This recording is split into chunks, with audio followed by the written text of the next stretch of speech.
यहाँ से स्टार्ट करेंगे। डेली का टारगेट डे नंबर यहाँ पर 48 रहेगा, ठीक है, डे 48 यहाँ पर। और यहाँ से पर्यावरण और यहाँ पर ज्योग्राफी, मतलब यहाँ से जो इन्वायरमेंट और यहाँ पर ज्योग्राफी के जो टॉपिक यहाँ पर इंपॉर्टेंट है वो यहाँ पर टॉपिक आपको यहाँ से आज पढ़ना रहेगा, ठीक है। जैसे कि यहाँ पर टॉपिक आज दे रहा है कि जैव विविधता, ठीक है, जैव विविधता सेकंड यहाँ पर है इसमें, और संरक्षण इसको लेकर के, और उप यहाँ पर इसके विषय, मतलब यहाँ पर सब टॉपिक, और यहाँ पर कुछ की पॉइंट हैं। जैसे कि यहाँ पर इसके संरक्षण के क्या प्रयास होंगे, टाइप ऑफ यहाँ पर कंजर्वेशन क्या होंगे इसके, ठीक है, क्या कितने प्रकार के होते हैं, स्वस्थानिक क्या होगा, ठीक है, स्वस्थानिक संरक्षण क्या होता है, राइट। तो यहाँ से ये जीवों को उनके प्राकृतिक जो आवास होते हैं उसके भीतर संरक्षित करने की एक प्रक्रिया होती है, ये स्वस्थान हो गया। राष्ट्रीय उद्यान क्या होते हैं, राष्ट्रीय उद्यान यहाँ से पूरी तरह सरकार द्वारा नियंत्रित होता है, ठीक है, वहाँ मानवीय गतिविधियाँ जैसे चराई, खेती यहाँ पर काफ़ी वर्जित होती है। और वन्यजीव संरक्षण जो अभियान होते हैं, वन्यजीव जो अभ्यारण्य होते हैं, ये वाइल्ड लाइफ सेंचुरीज इसके अंतर्गत आती है। राष्ट्रीय उद्यान में किसी विशेष प्रजाति जैसे बाघ, पक्षी संरक्षण पर ध्यान दिया जाता है, किसमें, नेशनल पार्क के अंतर्गत। और सीमित मानवीय गतिविधियों को अनुमति दी जाती है। देखो यहाँ से क्वेश्चन यूपीएससी ने पहले एक बार पूछा भी, काफ़ी पहले पूछा है, तो ये इस टाइप से क्वेश्चन पूछा जिनमें कौन से यहाँ पर राष्ट्रीय उद्यान के अंतर्गत आते हैं, है ना, कौन कौन से इसमें राष्ट्रीय उद्यान के अंतर्गत आते हैं। अगर यहाँ से आप सेम टॉपिक आप पूरा पढ़ लोगे अगर, तो यहाँ से आपको इस चीज़ें पता चल जाएंगी, याद करने की जरूरत नहीं पड़ेगी, रटने की जरूरत नहीं पड़ेगी आपको ना। तो यहाँ से पूरा टॉपिक है ये टॉपिक से इतना, ठीक है। बाकी इसके अंतर्गत आपको पढ़ना है ये होते क्या है, ठीक है। आगे यहाँ पर है बायोस्फीयर रिजर्व क्या होता है, ठीक है। बायोस्फीयर रिजर्व ये वे बड़े क्षेत्र होते हैं जहाँ पर परिस्थिति तंत्र या पारिस्थितिक तंत्र में साथ साथ वहाँ के लोगों की जो संस्कृति होती है उसका भी संरक्षण किया जाता है। इनके 3 भाग होते हैं, कोर, बफर और ट्रांजिशन जोन, ठीक है। हॉटस्पॉट वे क्षेत्र जहाँ प्रजातियों की विविधता काफ़ी अधिक होती है लेकिन उन पर खतरा भी काफ़ी ज़्यादा होता है, ठीक है। तो यहाँ से हॉटस्पॉट हो जाते हैं वो।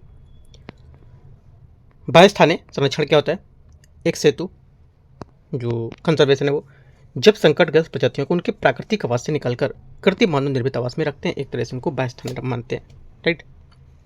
जैसे कि मान लो कि तालाब में कोई मछली है, उसको हम लोग लाके एक्वेरियम में रख लेते हैं, है ना, फ्लास्क में रख लेते हैं, तो उसके एक तरह से ये मान सकते हो अपना। आगे यहाँ पर है प्राणी उद्यान, जो जंगली जानवर होता है उसकी देखभाल करना, प्रजनन के लिए यहाँ पर होता है। वनस्पतिक उद्यान क्या होता है, दुर्लभ और औषधि जो पौधे होते हैं इनका संरक्षण करना होता है, राइट। आगे यहाँ पर है जीन बैंक, और यहाँ पर इनके जो सीड बैंक है, पौधों के बीच के यहाँ पर जो अनुवांशिक पदार्थों को लंबे समय तक सुरक्षित रखना, ठीक है। और क्रायो प्रिजर्वेशन, ठीक है, ये क्या होगा, क्रायो प्रिजर्वेशन, ठीक है। इंग्लिश में समझ आ रहा है, हिंदी में थोड़ा सा अजीब लग रहा है पढ़ने में, तो देखो कुछ वर्ड आप हिंदी का नहीं समझ आते तो आप इंग्लिश से यहाँ पर यूज़ किया करो, ठीक है। तो ये क्या होता है, ये काफ़ी कम टेम्परेचर पर नाइट्रोजन में युग्मकों को संरक्षित करते हैं, -196 डिग्री सेंटीग्रेड, काफ़ी कम है ना। इसमें प्रजातियों को उनके प्राकृतिक आवास से बाहर एक विशेष स्थान संरक्षित किया जाता है और उन प्रजातियों के लिए महत्वपूर्ण विलुप्त होने के कगार पर हैं जो, है ना, उनके लिए। उदाहरण के लिए जैसे चिड़ियाघर, प्राणी उद्यान, वनस्पतिक उद्यान, बीज बैंक, जीन बैंक, ये एक तरह से एग्जाम्पल हो सकते हैं इसके। स्वस्थानीय संरक्षण के घटक क्या होते हैं, कंपोनेंट्स क्या होते हैं, ठीक है। देखो जितने पॉइंट बताता हूँ उनको सब पढ़ते जाने हैं आपको, अंदर आपको डीपली पढ़ना है, जैसे कि राष्ट्रीय उद्यान पढ़ना है, ठीक है, वाइल्ड लाइफ सेंचुरी पढ़ना है, राइट। थोड़ा सा डिफिनेशन में आपको बता दे रहा हूँ यहाँ से इनकी। ये सख्ती से संरक्षित क्षेत्र जहाँ पर गतिविधियों को चराई कटाई, है ना, इसकी अनुमति नहीं होती है, ठीक है, ये पॉइंट है इसके। वन्यजीव अभ्यारण्य क्या होते हैं, इसके डेफिनेशन ये दे रखा है। कुछ फोकस पॉइंट यहाँ पर वो देख सकते हो बायोस्फीयर रिजर्व के, राइट। पवित्र उपवन क्या होता है ये दे रखा है ना। और आयुष्मान रेड लिस्ट है, उसके बारे में आप पढ़ रखें क्या होते हैं ये, राइट। मैंने इसमें की पॉइंट इसमें नोट्स के थ्रू ऐड किए थे कुछ, देखते हैं 1 2 बस था नेक्स्ट से, तो राष्ट्रीय उद्यानों का 1 टॉपिक ये है, दूसरा आपका ये होगा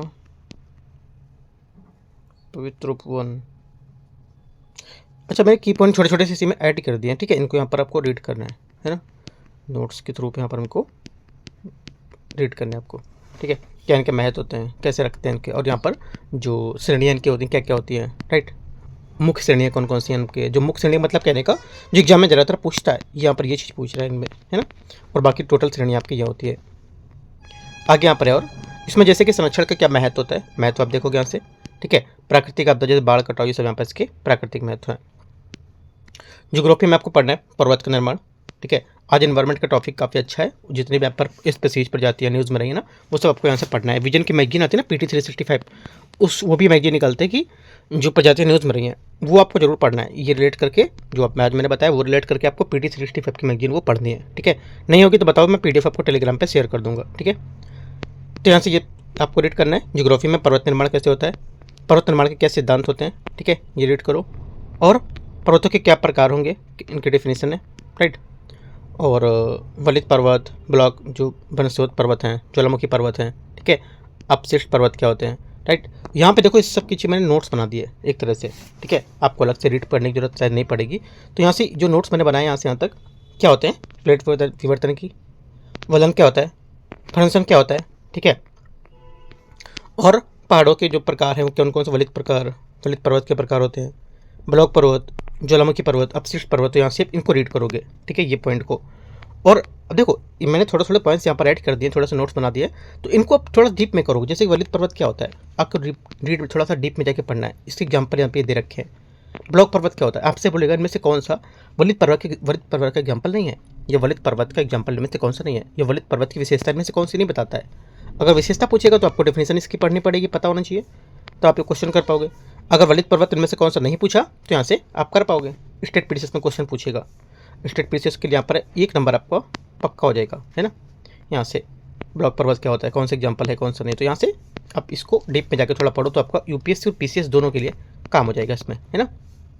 आगे प्राथमिक भू आकृतियाँ क्या होती हैं, तो मैंने यहाँ पर ये भी लिख दिया है, जैसे कि महाद्वीपीय महासागर, ठीक है, मैदान क्या होते हैं, पठार क्या होते हैं, राइट, पर्वत और पहाड़ी क्या होती है, ठीक है। तो यहाँ पर इसमें भी मैंने ऐड कर दिया।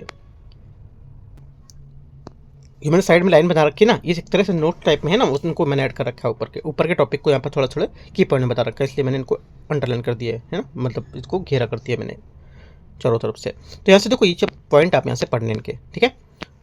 चट्टान या रॉक ये क्या होते हैं, सेल, इसके बारे में रीड करो। अग्नि चट्टानें क्या होती हैं, ये है।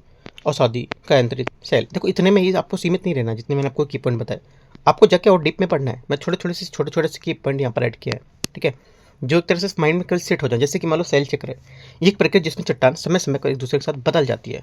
बट इतनी चीज़ों को लेकर के अगर हम थोड़ा सा देखते हैं कहीं आगे डेफिनेशन, तो शॉर्ट फॉर्म में हमने यहाँ पर क्रिएट कर दी डेफिनेशन को, ठीक है। बाकी आपको डीप में पढ़ना है, राइट। आगे यहाँ पर है, याद रखने के लिए यहाँ पर कुछ फैक्ट की पॉइंट हैं, जैसे कि हिमालय एक नवीन वलित पर्वत होगा, सही है। अरावली दुनिया के सबसे पुराने पर्वत श्रृंखलाओं में से एक है, और कोयला हमेशा और सारी चट्टानों में ही पाया जाता है, और ग्रेनाइट एवं अंतर्वेदी आग्नेय चट्टान है, ठीक है, काफ़ी इंपॉर्टेंट है। अब यहाँ पर नेक्स्ट टॉपिक स्टार्ट हुआ इसी में, प्राथमिक और भू आकृतियाँ। वो तो सब उसी टॉपिक के अंदर जो छोटी छोटी डिफिनेशन थी वो चल रही थी। यहाँ पे ये प्रथम श्रेणी के उच्चावच महाद्वीपीय जो कॉन्टिनेंट्स होते हैं क्या होते हैं, ठीक है, और महासागरीय बेसिन क्या होगा। द्वितीय श्रेणी के उच्चावच जो होते हैं सेकंड ऑर्डर लैंडफॉर्म्स क्या होते हैं, मैदान क्या प्लेन्स क्या होते हैं, पठार क्या होते हैं, पर्वत पहाड़ियाँ क्या होती हैं। तो यहाँ से सब आपको रीड करना है, राइट। सेल, चट्टान और सेल, इसके बारे में दे रखा है ना। देखो हम लोग चट्टान सेल ऊपर कर दिए, लेकिन यहाँ से आपको एक बार देखना वही चीज़ है, ठीक है, दोबारा से हो गया, तो इनको आप रीड करो अच्छे से, ठीक है। आगे यहाँ पर है महत्वपूर्ण बिंदु, जैसे अंतर्जात बल क्या होता है, बहिर्जात बल क्या होता है, वलन फंक्शन क्या होते हैं, इसके बारे में आपको पढ़ना है। अंतर्जात बल बहिर्जात बल को करके काफ़ी पॉइंट यहाँ पर निकल सकते हैं, ठीक है, पढ़ सकते हो उसमें। और उसके बाद से यहाँ से स्टार्ट हो गया करंट अफेयर्स का। करंट अफेयर्स यहाँ से करीब आज मैंने आपको 5 से 6 टॉपिक दिए, करीब 18 क्वेश्चन आज यहाँ पे करंट अफेयर्स के आपके होंगे। 3 क्वेश्चन है टॉपिक से, तो 18 क्वेश्चन भी आपको प्रैक्टिस करना है यहाँ से, और करीब 5 से 6 टॉपिक हैं ये। तो यहाँ से टॉपिक आप देखते चलो, और मैं आपको यहाँ से दिखाता हूँ कहाँ पे क्वेश्चन है। यहाँ पे देखो टॉपिक खत्म हुआ, और यहाँ से एक क्वेश्चन ये, और दूसरा क्वेश्चन ये, और तीसरा ये, ठीक है। तो हर टॉपिक के 3 क्वेश्चन है। जैसे कि पेरोस्क्वाइड नैनो क्रिस्टल है, ये भी न्यूज़ में था, है ना। तो यहाँ से इसको लेकर के मैंने पूरा टॉपिक फ्रेम किया है, ठीक है।